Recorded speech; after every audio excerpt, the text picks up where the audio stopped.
Bienvenidos a este nuevo episodio de La Ruta de la Belleza. Yo soy el doctor Denis Lazo Álvarez y el día de hoy vamos a hablar de un tema muy esperado por ustedes: rinoplastia.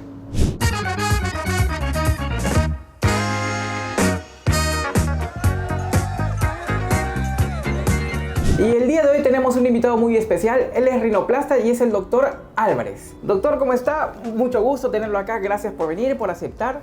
Sabemos que su agenda es muy ajetreada y gracias por darnos este tiempito para poderles explicar a todo nuestro público todo lo que necesita saber sobre rinoplastia. Nada, es un gusto estar acá contigo. Bueno, como sabes, atento a tu cualquier consulta, a lo que tú digas. Doc, coméntenos un poquito sobre usted, sobre su experiencia, así lo podemos conocer un poquito más, ¿no? Bueno, yo soy otorrinolaringólogo. Yo me he especializado en cirugía de nariz, específicamente en rinoplastías. Ya tengo casi un poquito más de 20 años en cirugía nasal y me he dedicado a la rinoplastía, ¿no? Aparte también trabajo en el Hospital Revalidad y en la parte privada, ¿no? Eso es más o menos lo que yo hago. Bien, bueno, vamos a empezar a hablar de este tema muy importante. Mucha gente estaba esperando este tema. Coméntenos qué significa rinoplastia, qué es la rinoplastia. Bueno, la rinoplastia es una cirugía que consiste en modificar la estructura de la nariz para verla más agradable, que sea más armoniosa con el rostro y llevar a lo que se dice un equilibrio entre la nariz y el rostro del paciente, ¿no? Ajá. Ahora, cuando escuchamos la palabra rinoplastia, a veces se la combina con otro término que es rinoplastia estética y rinoplastia funcional. ¿Qué significa cada una de esas palabras? Bueno, la rinoplastia en realidad está basada en un cambio básicamente estético, ¿no? Es algo netamente estético, pero yo pienso que siempre debemos manejarla por ambos lados, tanto como la parte funcional como la parte estética. El hecho de tener una cirugía estética, en el caso de una cirugía nasal, debe ser una cirugía integral, es decir, ver una nariz bien proporcionada, estéticamente bien hecha, sin dejar de lado la parte funcional, que es también muy importante, a veces tan o más importante que la parte estética, ¿no? Ajá, o sea, no solamente es importante que se vea bien por fuera, sino también que cumpla la función de manera adecuada, ¿no? Exacto. Yo siempre les digo a los pacientes que la mayoría, en su gran mayoría, vienen por mejorar la parte estética, pero siempre ellos recalcan que el hecho de tener una nariz agradable, bonita, no quite la otra parte, que es mejorar también la parte funcional, la parte respiratoria, ¿no? Ajá, porque es importante que la gente sepa que también, como hay alteraciones por fuera, también hay alteraciones por dentro, que a veces las válvulas están alteradas, que a veces no permiten el flujo correcto del ingreso del aire, y todo eso también se opera y también se corrige, ¿no? Claro que sí. Entonces a eso le llamaríamos lo que usted comenta, la rinoplastia funcional. Claro. Corregir, ¿no? Exacto. A muchos pacientes, yo diría un poco más de la mitad, no requieren un mayor cambio en la parte interna, ¿no? Esa es la parte funcional. Básicamente la mayoría de consultas es por un cambio estético. Pero, como lo vuelvo a repetir, no hay que dejar de lado la importancia de la parte funcional, ¿no? ¿Y qué síntomas tiene el paciente que le comentan que me dan a pensar que hay alguna alteración funcional? Principalmente la mala respiración, ¿no? Generalmente la respiración bucal, ¿no? La respiración bucal es la que nos hace sospechar de que hay una obstrucción nasal. ¿Sí? Ese es un punto de la parte funcional, ¿no? Es lo más importante. Es decir, una mala ventilación generalmente por una de las fosas, ¿no? Que no cambia, que permanece obstruida una fosa, ¿no? Eso es la parte netamente funcional. Y eso es lo que tenemos que modificar. Yo diría, en el 90% de los casos de erupción o dificultad respiratoria es por una desviación del septo nasal interno. Ajá. Bien. Y en la parte estética, ¿qué es lo que más busca las personas mejorar? Lo que más busca es hacer que la nariz se vea armoniosa con el rostro. Me parece que eso es lo más importante. Muchas personas tienen una idea de la belleza basada en otras personas, ¿no? Pero la idea es hacer que esa nariz se vea bonita y vaya de acuerdo al acuerdo rostro. a tu rostro. Cada rostro es diferente Distinto. a uno y cada paciente es distinto, ¿no? Entonces la idea es que el paciente entienda que su nariz debe ir de acuerdo a su rostro y ponerse de acuerdo en cuáles son las expectativas del paciente, porque el paciente tiene unas expectativas y también el cirujano debe tener bien claro cuál es el plan quirúrgico que se adapta a este paciente, ¿no? Porque a veces el paciente tiene una idea, a veces sobredimensionada, o toma un ejemplo de una persona X o un artista o alguien que ve en la calle.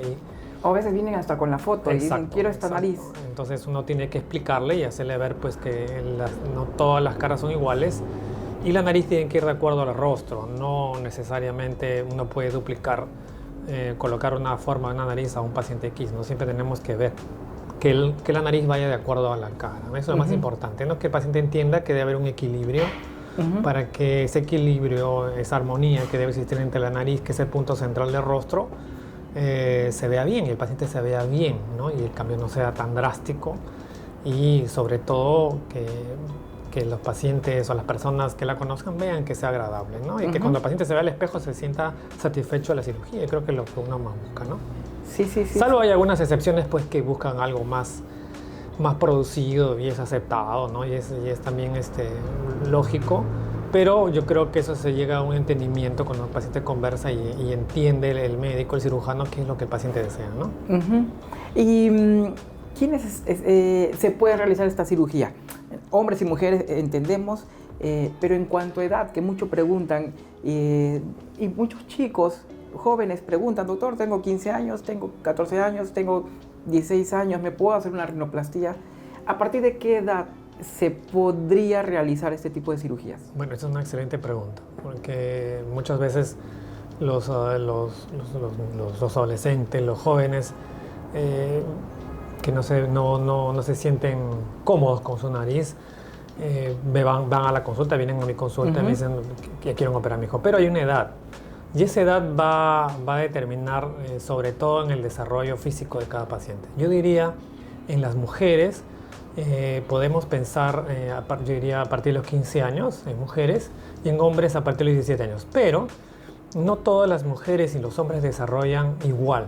Entonces, no todas. Entonces tenemos que tener en cuenta que la madurez facial no es igual en todos. Entonces, cuando vemos una paciente que pueda tener 16 años o 15 años, tenemos que ver su desarrollo facial, ¿no? Entonces, eso es importante, ¿no? Porque la cirugía debe ser realizada en un determinado momento. Yo estoy poniendo un ejemplo de los 15 años, pero 15 años en los pacientes, pues que su madurez ósea y su madurez facial ha llegado manifiestan que no es 15 sino 16, ¿no? Y podemos avanzar.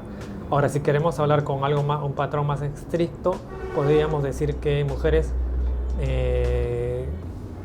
a partir de los 16 años. Pero hay muchas niñas que ya son adolescentes que a los 15 años pues su madurez facial ya ha llegado como se dice, a una etapa en la cual es difícil que crezca más.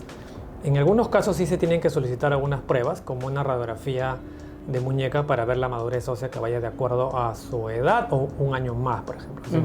Eso es importante. En cambio, en varones sí tenemos que ser un poquito más explícitos, más claros, que sí tienen que tener por lo menos 17 años. ¿Por qué? Porque los varones tardamos un poco más en desarrollar los caracteres faciales, el desarrollo óseo. Entonces tenemos que tener en cuenta que 17 hacia adelante. Ahí sí soy un poco más estricto, ¿no? Y eso que algunos muchachos a los 17 años todavía no han desarrollado sus características faciales en definitiva, ¿no? Pero yo diría que 17 años en adelante sí podríamos hacerlo en varones. En mujeres, 15 años se han llegado a su desarrollo facial casi definitivo y 16 si queremos ser estrictos en la edad de mujeres, ¿no? En varones 17 años. Esperar más. Ahora, ¿qué es lo que más le piden los pacientes? Elevar la punta, reducir el dorso, modificar el ancho de la nariz. Bueno, ¿qué es lo más común? La forma de la nariz va de acuerdo a muchas veces a la raza, ¿no? Nosotros somos latinos, los latinos tenemos una estructura, una nariz mestiza que tiene algunas modificaciones, generalmente tienen que ver con el dorso, lo que comúnmente llamamos jiba, que es lo que la mayoría de personas quieren corregir. Eso es y que es muy común acá. Es muy común acá en Latinoamérica, en Perú sobre todo. Y algunas modificaciones también, sobre todo con la punta, ¿no? Quieren mejorar la forma de la punta, la dirección. Muchos piden levantar, ¿no? La punta. Sí, mejorar la proyección de la punta, lo que se llama la rotación o el levantamiento, que muchos lo dicen así. Y es básicamente esos puntos, ¿no? Y el ancho de la pirámide nasal también, ¿no? Lo que es el ancho de la nariz en sí, ¿no? Eso también la mayoría, sobre todo las mujeres, quieren disminuir ese ancho, es decir, afinarlo, disminuir, acortar ese ancho. Básicamente es eso, ¿no? El dorso nasal, lo que comúnmente se llama la jiba, el ancho de la pirámide, la proyección de la punta, el ancho de la punta, la proyección, ¿no? La rotación, que es el levante, ¿no? Ese es un predominante en la mayoría de pacientes, ¿no? Ahora, cuando vienen los pacientes a la consulta, así como se les revisa por fuera la estética, también evalúa la válvula interna, evalúa la parte interna en consulta. Yo creo que cuando uno va a hacer una cirugía de nariz, uno tiene que tomar en consideración toda la distribución facial, ¿no? Si queremos partir por la parte de la estructura nasal con relación con el rostro, sí tenemos que hacer como un poco lo que se dice que un poco de matemáticas, ¿no? Porque el rostro tiene divisiones, ¿no? Hay tercios, hay distancias entre un lado y el otro, entonces tenemos que buscar que haya un equilibrio con el rostro. Eso desde el punto de vista estético, ¿no? Desde el punto de vista funcional, sí, yo creo que siempre cuando uno va a evaluar una nariz, sea un cirujano plástico o un otorrino que se dedica a la cirugía plástica nasal, sí es importante también, aparte de revisar la parte estética, la evaluación estética, revisar la parte funcional. Yo creo que tanto los cirujanos plásticos o los otorrinos que nos dedicamos a la cirugía nasal, la parte estética, no debemos de hacer una evaluación interna, es decir, hacer la rinoscopía anterior, porque muchas veces existen alteraciones en las fosas nasales, llámense pues, los cornetes o el tabique, que sí puede tener una relación directa con el eje de la nariz, la estructura, y sí puede alterar el hecho final de una rinoplastía, ¿no? Yo creo que es un punto importante que no debemos dejar de lado, porque a veces nos abocamos solamente a la parte estética y no evaluamos la parte interna. Y a veces el paciente, cuando estamos ya en la cirugía, nos damos cuenta que hay algunas alteraciones mayores o medianas que pueden sí conllevar a errores futuros. Entonces es importante, yo le diría que sí, tomar en cuenta a los pacientes que le haga una evaluación no solamente visual o estética, la parte estética, sino también no dejar de lado la parte funcional, ¿no? Doc, ahora hay pacientes, como en todas las cirugías, ¿no?, que no califican a esta cirugía. En la rinoplastia, ¿a qué pacientes no se les puede operar?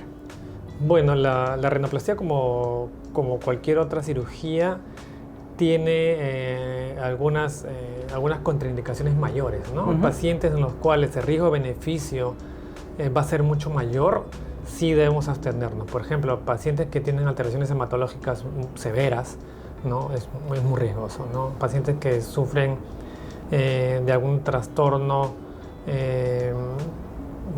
metabólico mayor que va a implicar o algún tipo de riesgo, ¿no? Que no se puede predecir durante la cirugía, también evaluar eso bastante. Básicamente es eso, ¿no? Porque el resto se puede corregir. Para esto existe lo que se llama un riesgo quirúrgico, ¿no? El paciente que se hacen las evaluaciones prequirúrgicas y todos sus parámetros son correctos, yo diría que no tendría ningún inconveniente. Pero si existe alguna alteración, llámese hematológica o alguna alteración en los exámenes que no se pueden corregir, hay que hablar sinceramente con el paciente y decirle, ¿sabes qué? Esto implica mucho riesgo, no debes operarte. Igual es con respecto a la edad, ¿no? Yo diría que ya hemos hablado del inicio de una cirugía, pero también es importante en qué momento ver hasta qué edad se puede operar. Yo diría no hay límites tampoco, pero a mayor edad existe mayor riesgo también. Aparte de los exámenes de sangre, los prequirúrgicos que normalmente se piden para todas las cirugías, en este caso, ¿se pide algún tipo de radiografía o alguna tomografía? ¿Y cuál es el motivo? Yo creo que para nosotros tenemos una especie de protocolo en todo paciente que va a ser operado, ¿no?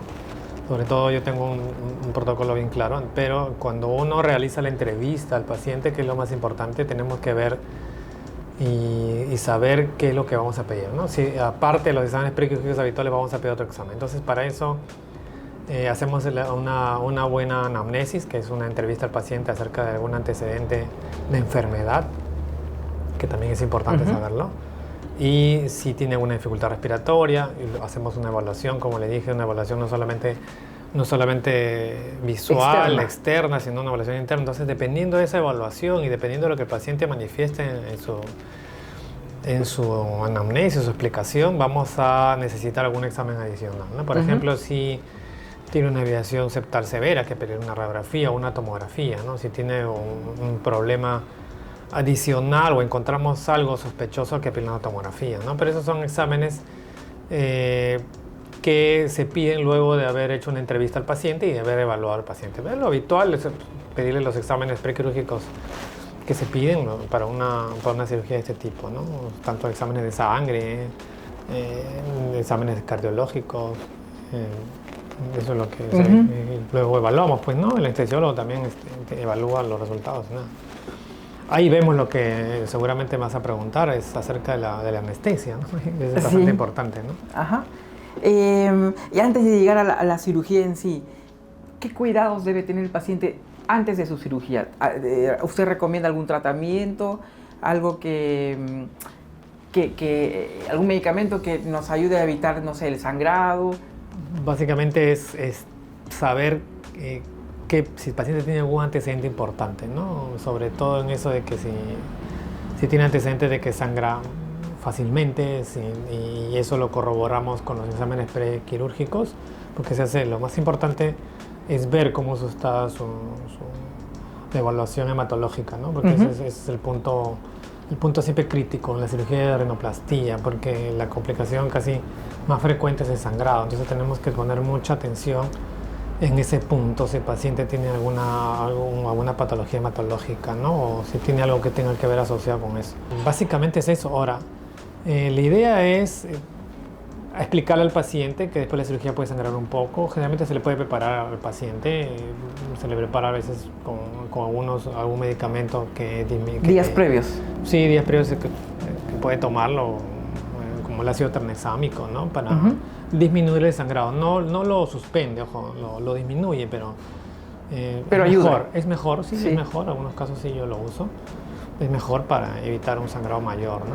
Pero es un riesgo que siempre va a estar latente, ¿no? Hay otra pregunta que hacen siempre los pacientes, que yo creo que es difícil no es difícil, pero es muy amplio. ¿Por qué? Porque, bueno, los chicos y las chicas deben saber que hay varias técnicas de cirugía en la rinoplastía, ¿no?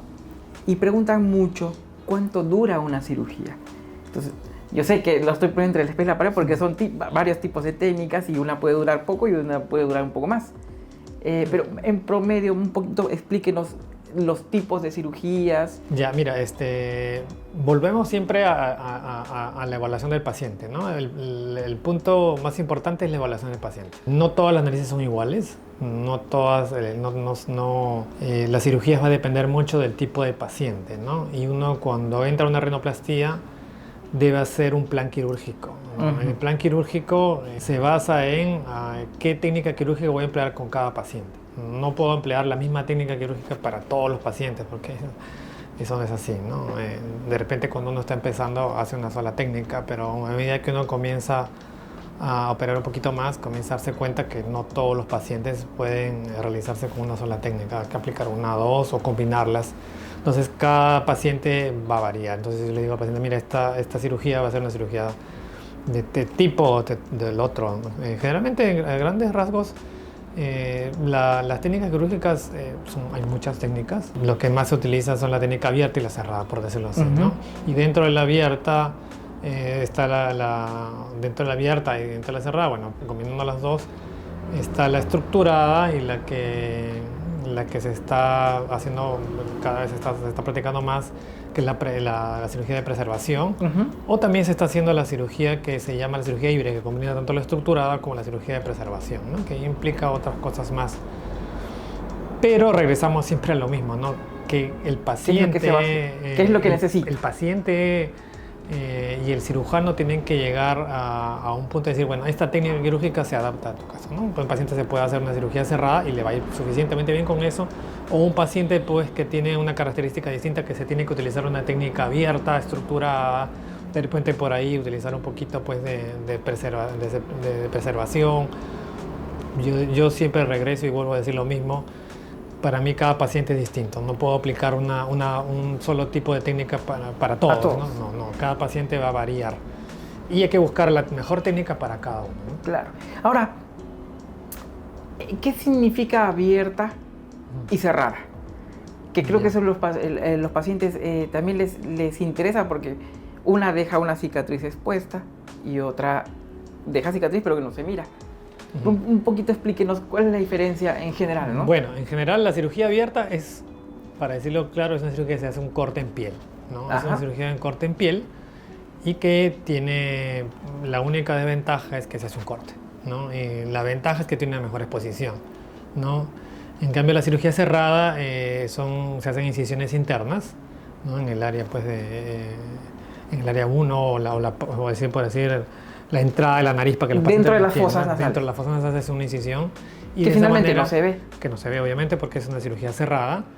Y esto hace que, pues, con el instrumental hagamos cortes muy pequeños, muy finos, y modificamos la nariz, colocamos algunos injertos, etcétera, para que la nariz se vea bien. Es una técnica cerrada. La técnica verde básicamente es un corte. Y, que se realiza en la columela. En la columela, que es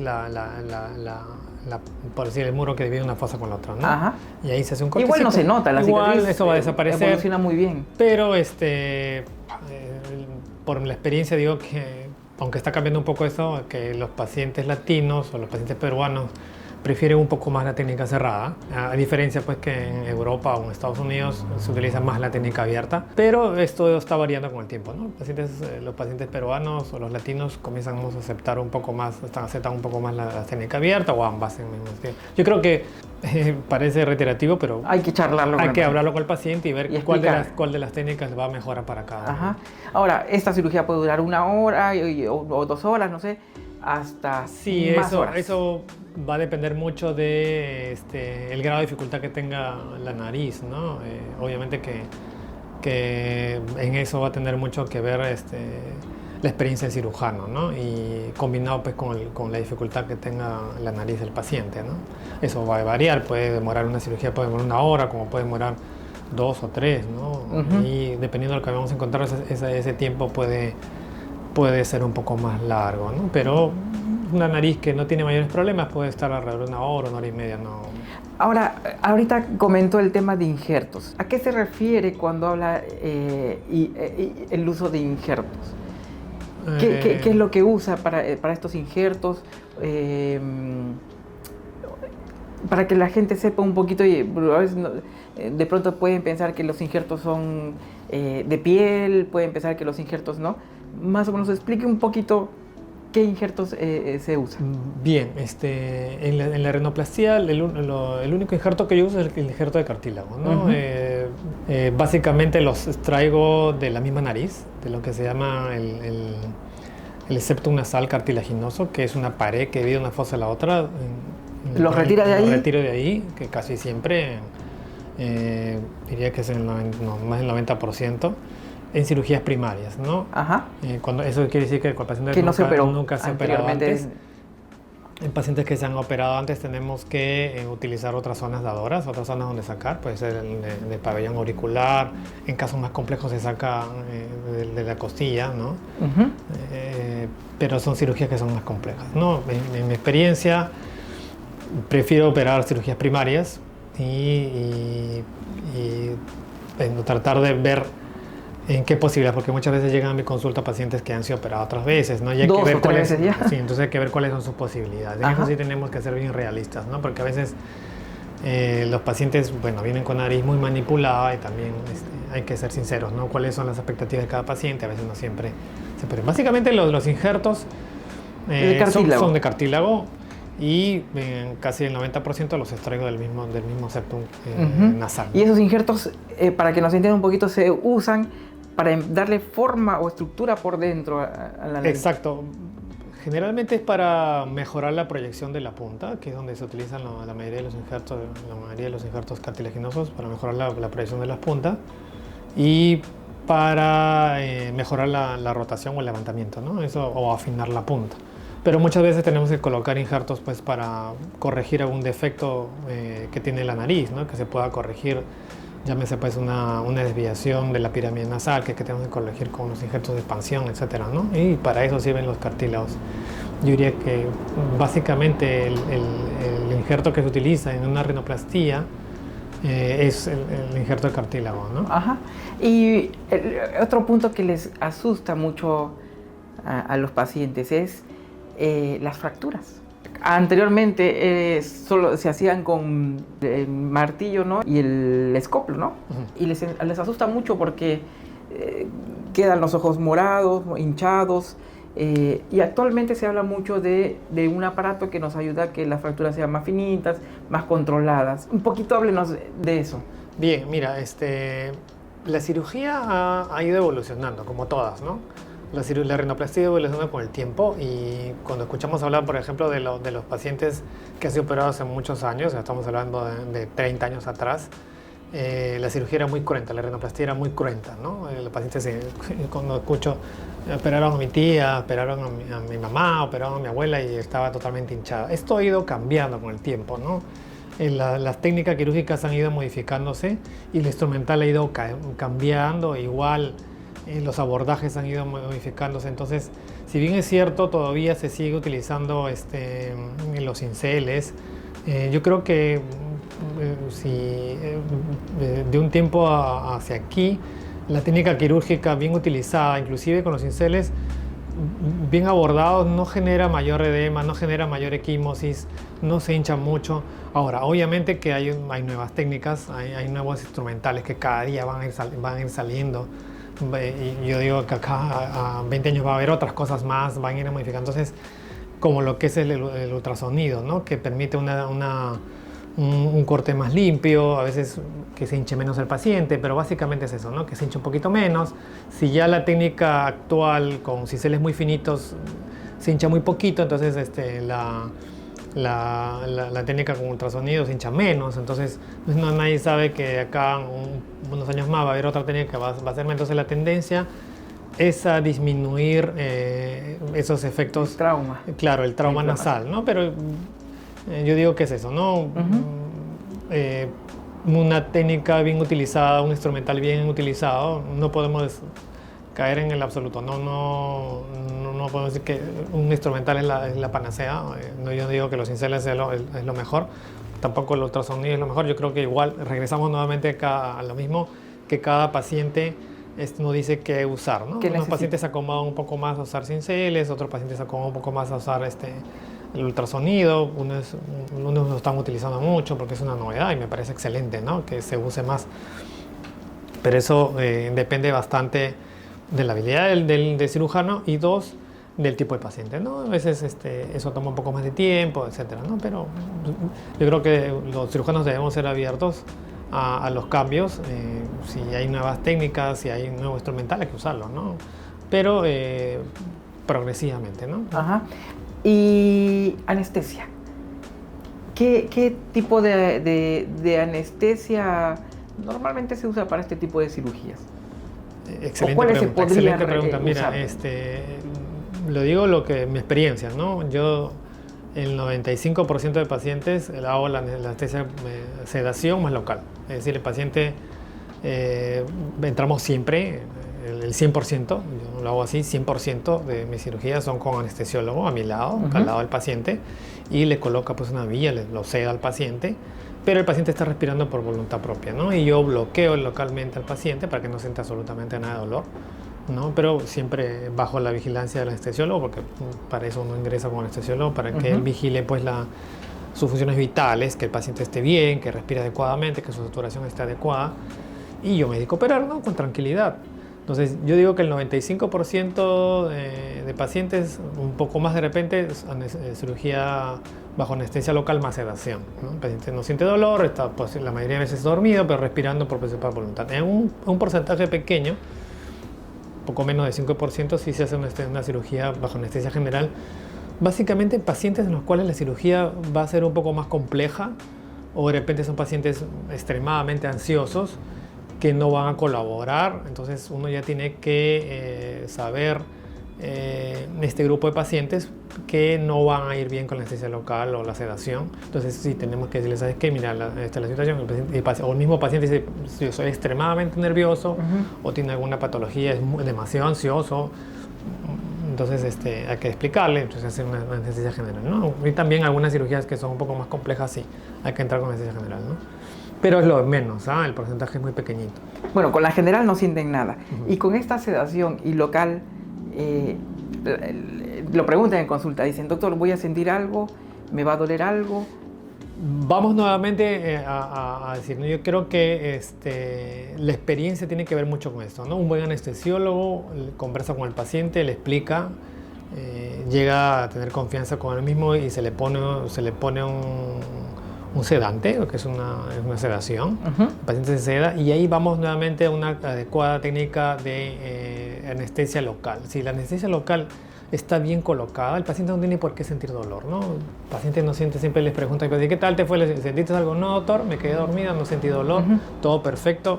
A lo mucho de repente al final se le dice, bueno, ya despierta, ¿no? Se queda la mayoría de veces el paciente se queda dormido. Entonces eso tiene que ver mucho tanto con la experiencia del anestesiólogo y la experiencia del cirujano de colocar una buena anestesia local para que el paciente no sienta, no debe sentir dolor. No, el otro es intubar al paciente con anestesia general, es decir, ponerlo bajo su respiración de una máquina, pero eso es una anestesia general, ¿no? Eso, como te digo, es un porcentaje muy pequeñito. No hay que reservar a los pacientes para ese tipo de anestesia, ¿no? Terminando la cirugía, ¿cómo sale el paciente?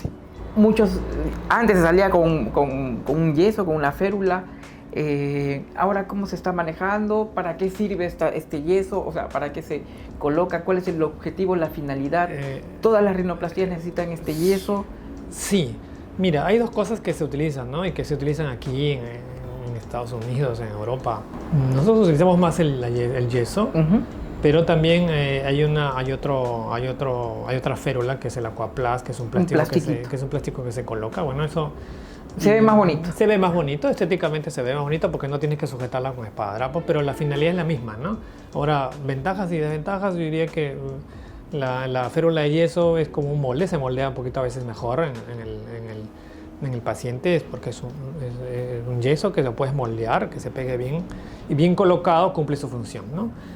El Aquaplast también cumple su función, pero hay que saber colocarlo, ¿no? Que esté bien, que esté blandito, que esté colocado con agua caliente y cumple la misma función. Diría que es igual.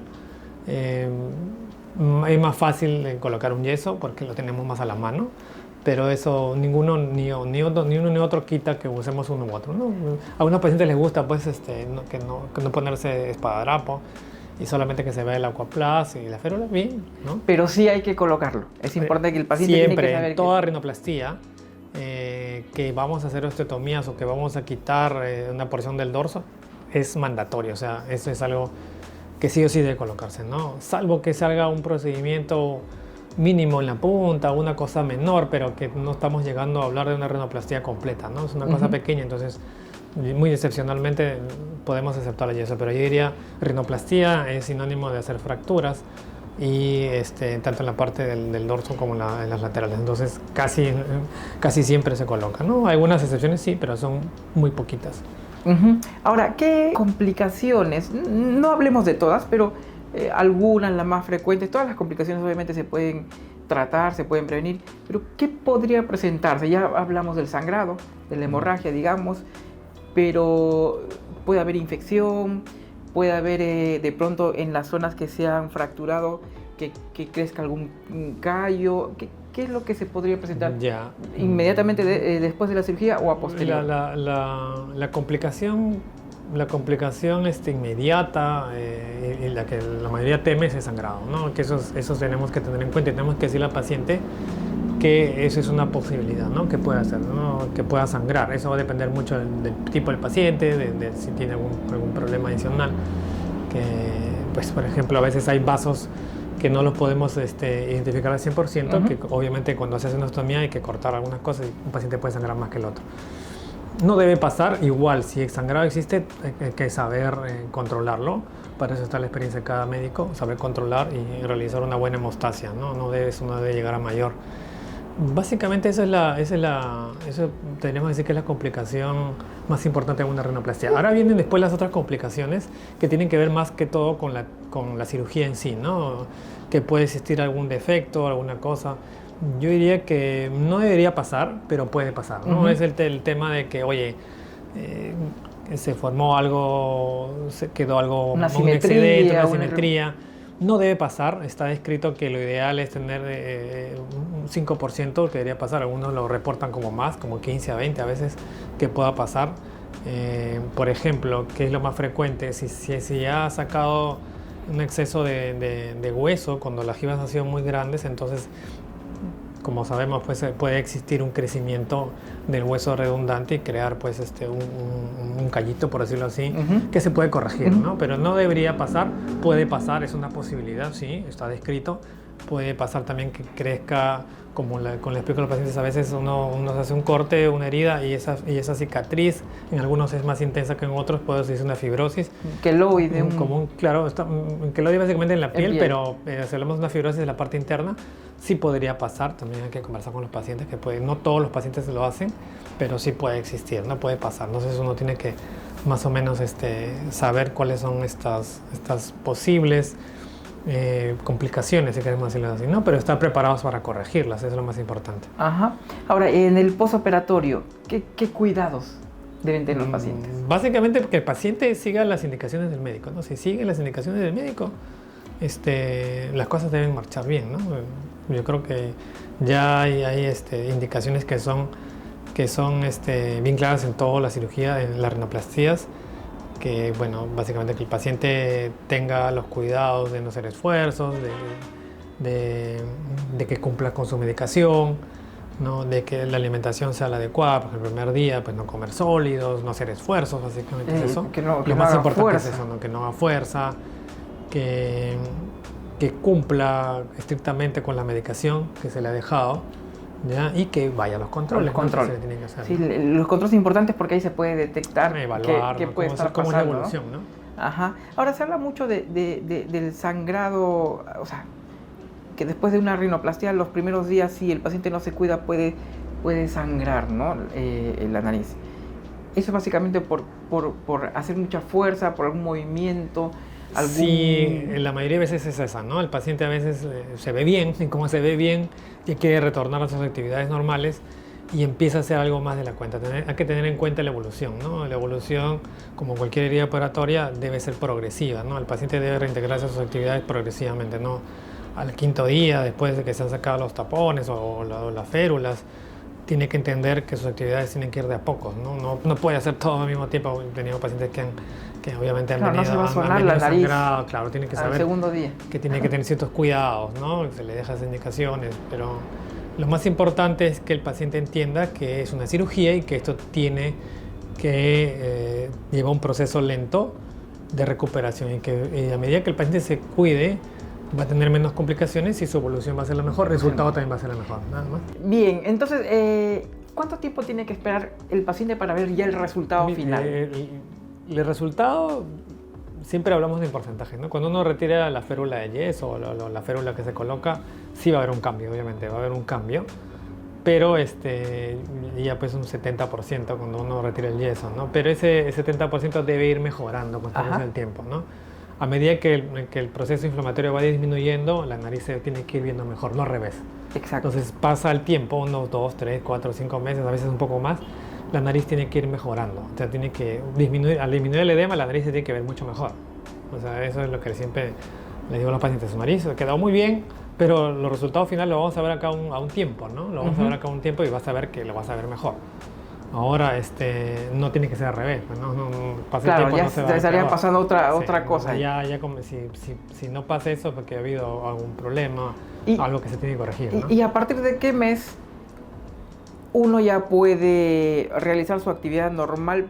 no sé, por ejemplo, yo soy futbolista y ¿a qué mes yo puedo hacer el deporte sin tener cuidado? O sea, como decir, ya olvídate que te hiciste una rinoplastia.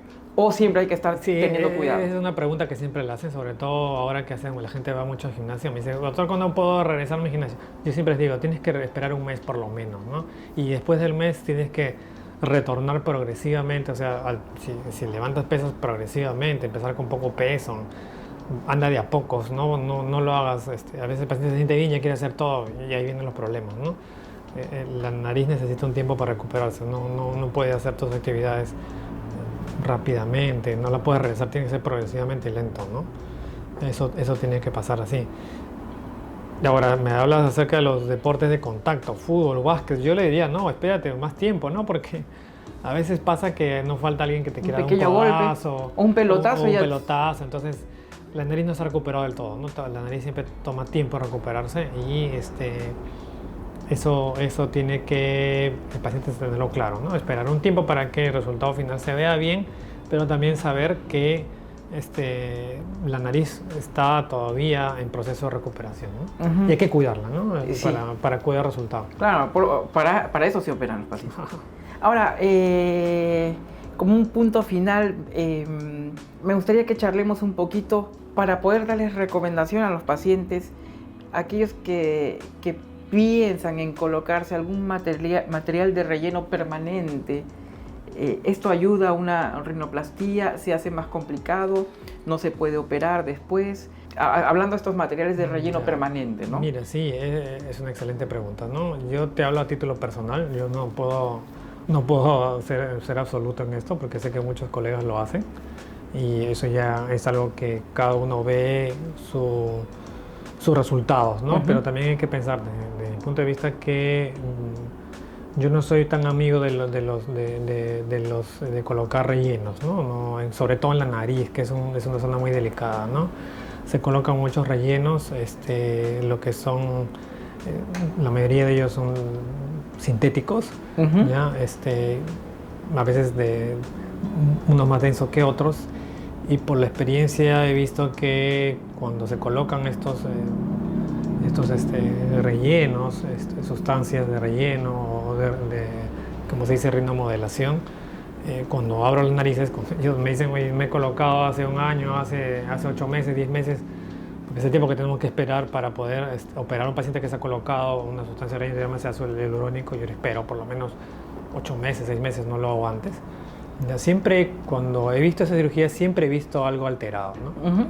Llámense los cartílagos de la punta, que sí las veo más delgados, que veo algún trastorno en esa zona. Muchas veces abro y encuentro todavía el material que se ha desplazado a la parte más baja. Siempre veo algo que no es correcto, ¿no? Y que ya alteran las estructuras. Altera las estructuras, los daña internamente e inclusive en la piel también las lastima. Entonces, lo hablo a título personal, yo no aconsejaría hacerlo esto, pero cada paciente y cada médico sabe cómo manejar esto y yo respeto la decisión de cada uno, ¿no? Si lo hacen y les va bien y piensan que esto va a ser lo correcto, eso está en manos de cada uno, ¿no? Uh-huh. Bueno, Doc, ya hemos terminado, hemos hablado de todo sobre rinoplastia, hemos abarcado bastantes preguntas que hacen los pacientes. Hay mucha gente joven que opta por la rinoplastia. Es una cirugía que llama mucho la atención a chicos y chicas jovencitos y jovencitas. ¿Qué usted les diría? ¿Qué consejo les diría? Bueno, yo les diría a ellos que tomen las cosas con calma, que todo tiene un momento, que no se precipiten, que esperen. Hay una edad para esto, para eso hay que llegar a un cirujano que tome mucha consideración, porque muchas veces llega alguien que ve a un muchacho joven y dice, ya te opero. No tiene que ver. Aconsejar a los padres que hay una edad para eso. Yo no había dicho, ¿no? En niñas, 16 años, en varones 17, salvo que a los 15 años ya hayan llegado pues, a su madurez casi completa, basada pues, en radiografías de madurez ósea, etcétera, ¿no? Ya pues hay niñas de 15 años que ya se ven como si fuesen unas señoritas, de repente en esos casos sí. Y sobre todo una evaluación seria del paciente que califica, ¿no? Para una cirugía, y también ver cuáles son las expectativas de cada paciente. Y digo, con calma, lo tomen con calma porque para todo hay una edad, ¿no? Básicamente es eso, ¿no? Bueno chicos, esto ha sido todo por hoy. Hemos hablado de rinoplastia. Doctor, coméntenos dónde lo pueden encontrar, en qué redes sociales lo pueden ubicar. Yo estoy en mi página web, que es Rinoplastia Roger Álvarez. Ajá. También en Instagram, Dr. Roger Álvarez, igual en Facebook, Dr. Roger Álvarez, Rinoplastías o Roger Álvarez, y les voy a dejar ahí los datos. En los datos para que quien quiera comunicarse. Y bienvenido a cualquier consulta, ¿no? Así que ya saben, acá vamos a dejar los datos para que puedan ubicar al Dr. Álvarez. Esto ha sido todo por hoy y nos vemos en un siguiente video.